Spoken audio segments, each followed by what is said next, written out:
Virtual learning can be challenging, and I'm sure that sometimes as a parent, you feel like you're in the middle of a juggling routine. And if you're a parent like me, sometimes you might feel like this. Don't let virtual learning get you stressed, though. There are lots of little things that we've been working on to help. Remember, with the right routine, even our littles can do this.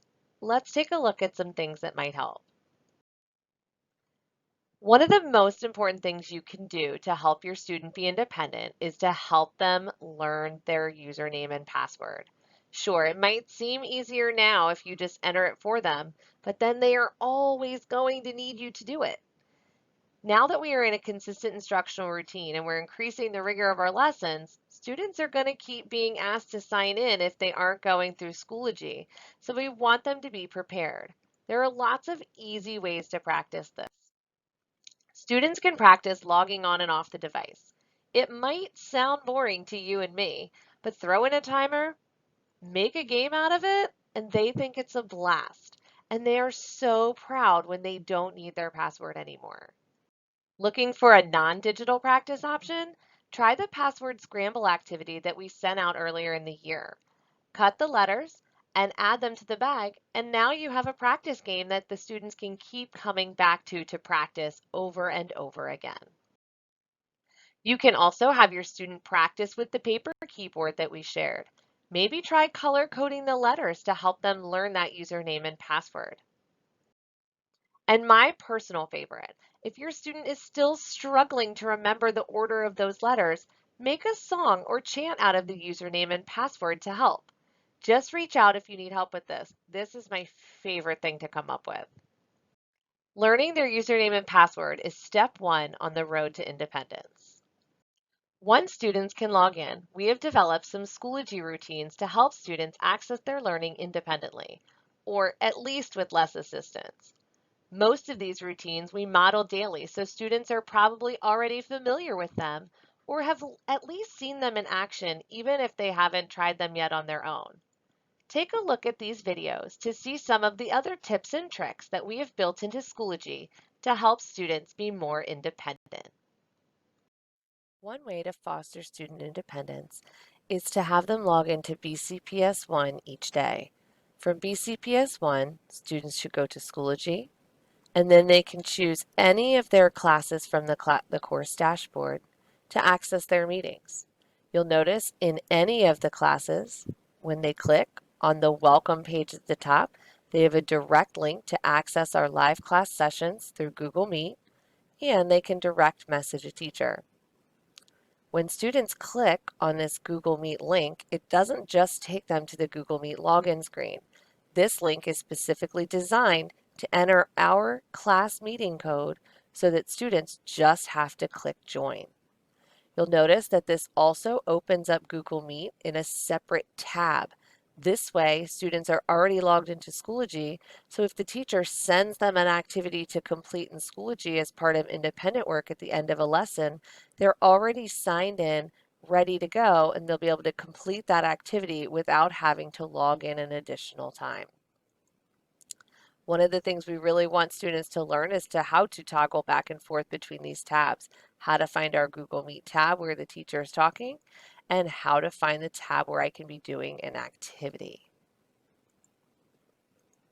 Now, if you return to the Schoology homepage, you'll notice that from any of our major classes, you can access our class code.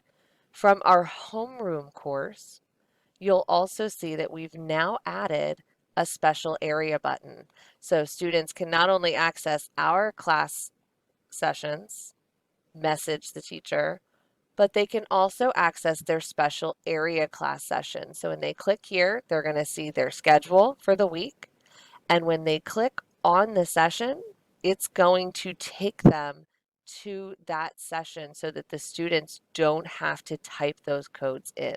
So it's going to help them to be independent, with a timer, something like that. It's going to help them to be able to get exactly where they need, exactly when they need to be there.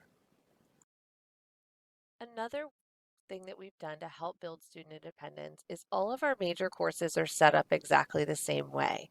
So whether you go to reading, math, health, science, or social studies, you'll see the same course structure in each class. Each course has that welcome page at the top with those easy access buttons, followed by an independent work folder. Independent work folder is where we typically go each day to get our must-do activities and our may-do activities. So our must-do activities are those activities that are listed on our week at a glance document throughout the week. Mondays, you'll have usually 1 or 2 activities here, and then activities are released or unlocked throughout the week. I typically unlock all remaining activities on Thursday in case families want to get a head start so there's less for them to do on Friday. There are always, in our ELA and math courses, there are always choice boards available for extra activities. Some of these activities are non-device activities and some of them are device required activities. So it allows you and your child to have some choice in any extra type of practice that you want.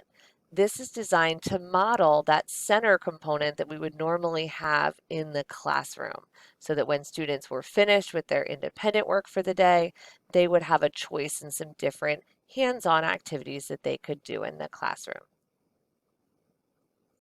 Remember, you can use the back arrow or the materials icon on the left side menu to go back to the course main page. Remember, everything that your student needs is pretty much here on the welcome page or in that independent work folder.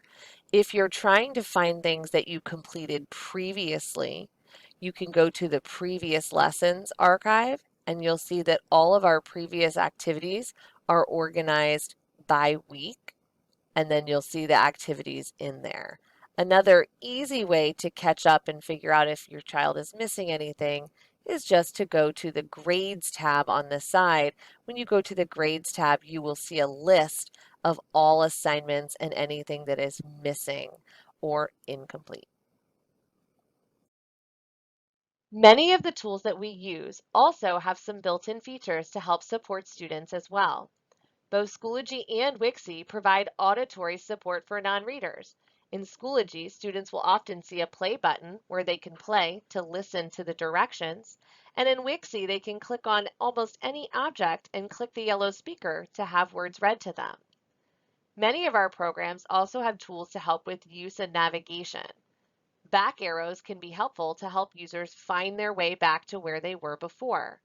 And undo-redo arrows allow students to undo mistakes so that they can try again. Another big challenge for our littles is time. While I haven't found a perfect solution for this yet, I have found that timers can be helpful. You could use kitchen timers, sand timers, cell phone timers. Even Alexa can set you a timer if that option works best for you. In my house, it depends on the day, but we usually have at least one kind of timer in use, if not multiples. We have also recently added some Chromebook-friendly timers to our class welcome page as an option if you need a digital timer. Most of the time, we found that we have 5, 10, 20, 30, sometimes 40 minutes between sessions. So depending on group assignments, students could use this page to choose the right timer to help them manage their break.